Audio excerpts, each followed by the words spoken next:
Welcome to Meet the Author again for We Choose Joy, an anthology of how 22 women went beyond healing to create joyful lives. This is podcast number 3, and I'm excited to have a chat and have you all listen to what Michelle Walker has to say. So I'm going to let her introduce herself, what she does, who is she outside of being Amazon bestseller author of the anthology. So Michelle, would you like to introduce yourself? Sure. Hi, everybody. My name is Michelle Walker, as Rachelle introduced me. I live in Statesboro, Georgia, and about 20 miles north of Erie, Pennsylvania. So I actually live in 2 states. Primary residence is here in Georgia, and it is nice and warm today. I I'm basically just a chick with a husband and some kiddos and some grandkids. I have Mike and I had 4 children together, and now I have 6 grandchildren as a result of those 4 children being off in the world. And I became a nurse back in 2000. December of 2000 is when I graduated. I was a certified nursing assistant prior to that and did odd jobs as a young mother without any education. So I've been a nurse this is my 24th year of nursing as a registered nurse. I've worked as I started out in ICU and then worked the floor for a while. I've kind of been around. The only thing I've never really done is labor and delivery in the OR. Those are pretty much the 2 areas that I have not done. And currently I'm a hospice nurse. I've been a hospice nurse off and on since about 2005. And I work both inpatient and home care. So I work in a facility sometimes, and sometimes I'm out on the road doing home care, which I absolutely love. It's a really nice change, and you get to see people in their environment. So that's always really helpful to see how people live. You don't always get that in the hospital or in the inpatient unit. Uh, I always found that there's more good to do when you can see where they're at and how you can help. So about 2 years ago, I was working in long-term care, and I wanted to change. I'm older now. I'm 50 something, and I needed a change because I know I can't do bedside care the rest of my life. I have some injuries to my back, and that's just from poor mechanics when I was a younger nurse and not listening to what people were telling me. I just do it my own way, right? That'll come up later, um, that phrase. And so I became a nurse coach, and I became board certified. I took my certification exam December 10th, I believe it was, and I passed. So I started Wild Wellness back in November. It is the entity I created for the nurse coaching that I do, which is primarily it's wellness, it's holistic nursing with a focus on health and wellness.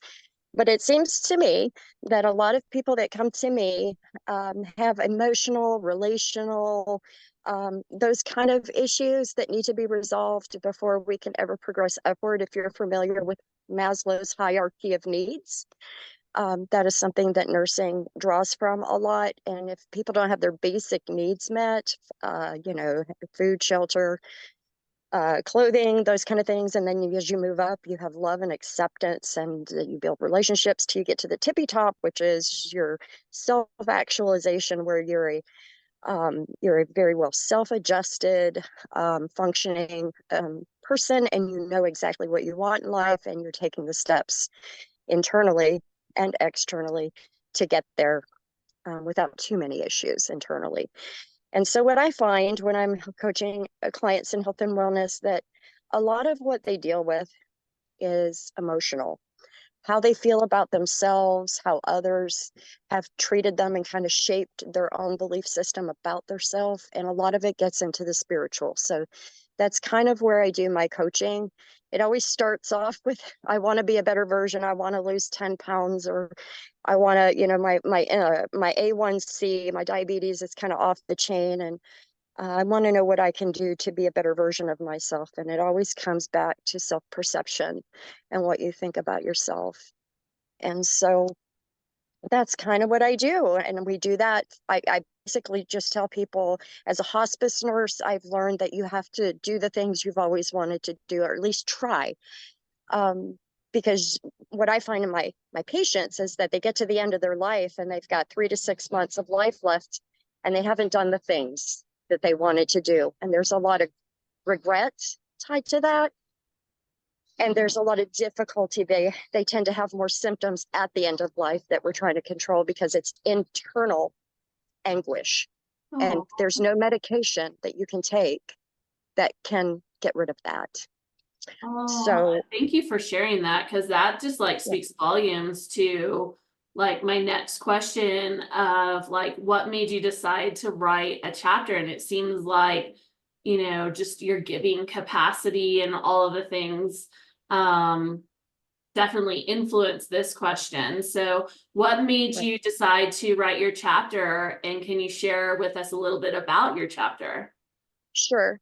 Well, just like I guess I don't know, maybe I'm different, but a lot of the people I knew in college wanted to write. One day they wanted to write something that was like a bucket list check off thing. I'm going to write something, even if it's an article for the paper. Um, and I always wanted to write. I hung out in college with a bunch of English majors, journalism majors, psychology majors. We were all just friends. We just sort of gravitated together, and I never had the opportunity to write. Um, I had lots to write about, but life was so crazy for me. And you'll read in the book, there was just a whole lot going on. And I just was never able to bring myself to check that thing off the list. And I became a part of a group called the Coffee Club Divas. Heidi Parr Kerner is the one that, I ended up meeting her through a fellow member, and we did the whole thing, and I got my crown and became a member of it's a self-improvement group, but Heidi is kind of like a coach, and that's what she does.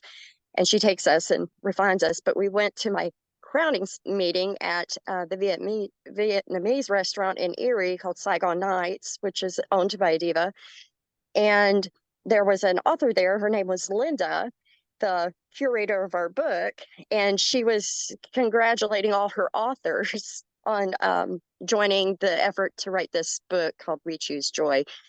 And I looked over at her and I said, after she said what she had to say, and I got quiet and I had the moment, I said, if you ever write another book, I would love to write for you. I said, I have a story. So I said, just probably like a lot of these women do. So by the end of the meeting, she came up to me. She handed me the book that she had written before, and she said, "I want you to read this. There's no charge for it. Just read the book. And by the way, I will include you in this book. You can write a chapter." Oh, So that's that's how so I got to be Linda. a part. Linda is awesome. She's Yeah. so sweet and so inclusive.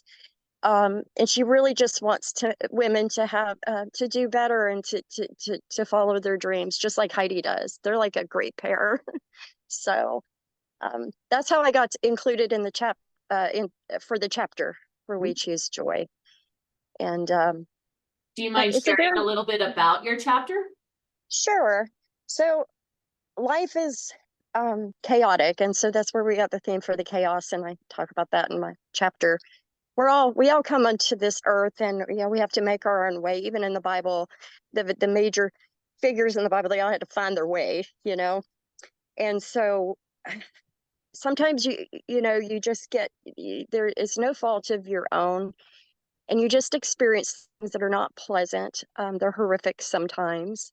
When you're a child, you're in the care of people. So I talk about how you're just like it's all chaos. Your life is just this uninformed blob that you have to make your own, no matter what happens.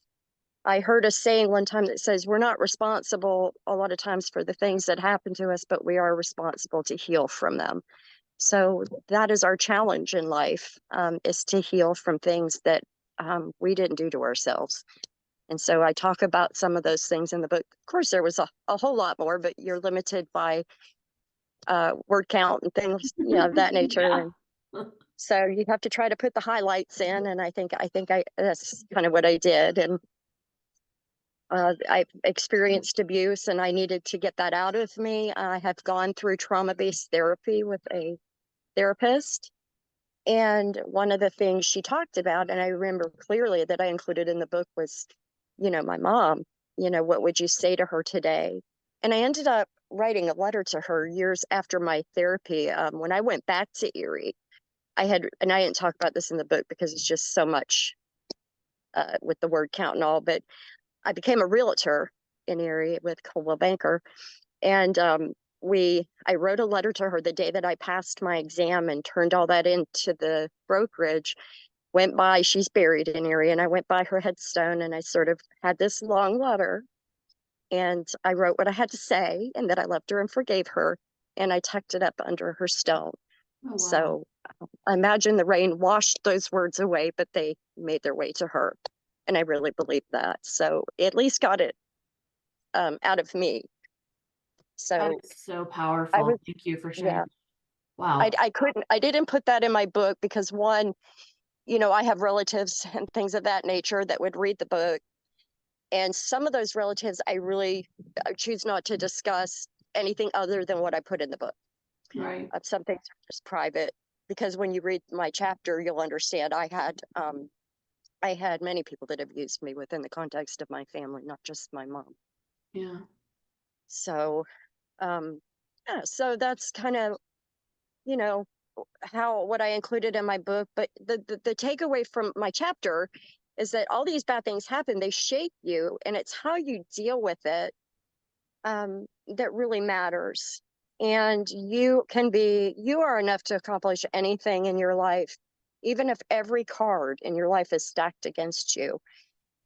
And it's like the old picture, somebody could hand you a crap sandwich every day, but you don't have to eat it. Do you know what I mean? Right. You can say, Yeah. no, thank you. I refuse to receive that. And it's just refusing to receive and just always having this hope inside of you. Okay, it's going to get better. And then wham, something else happens. But you learned something from the things before that made you stronger. And you can take those tools, you take your successes, not the things that were bad, but the things you cultivated out of that and Yeah. grew, and use it for the next storm in your life. Because there's going to be highs and lows in life. That So was so um, beautiful, Michelle. Thank you. Wow. Yeah, I'm blown away by your words right now. Thank you. Very powerful. Definitely. That leads into the next question I have for you because I don't think you're done writing yet. no, no, I'm not. Do you have any plans to maybe write your own book or be a part of another anthology? Because you have so much to share with so many people. I am just blown away Yeah, right now. So, do you have any plans to write a book of your own?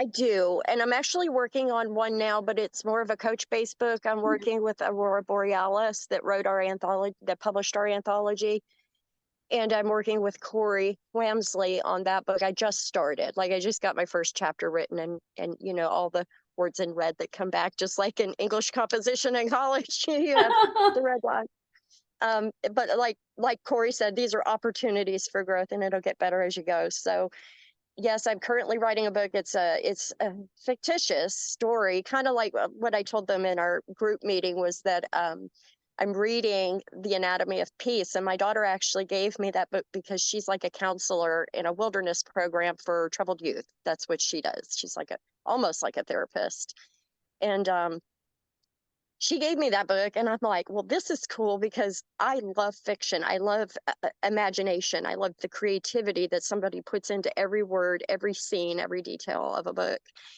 And so I said, well, that's how I want to write my book. And so it's a coaching based book that's, a story, like a novel. It'll read like a novel about a character and I don't know if I can reveal the title right now, but it's a really cool title. I But want I it. did I give, want it. you want it? I would not if I were you, because I'm sure it's a perfect title and you don't want anybody to take that from you. But I Right. can't Yeah. wait to have you on another podcast when you publish that Finish it. book, because I would love to interview you for that one.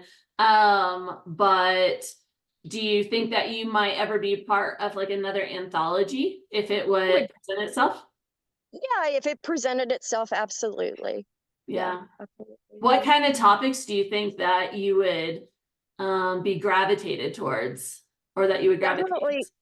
definitely anything that has to do with, being an older woman and having gone through things. And child, being a grandma, what that's like, or motherhood and nursing, being in Mhm. healthcare, watching how fast healthcare changed in just 23 years. Like it's amazing. And now this whole thing with AI, which I don't even fully understand.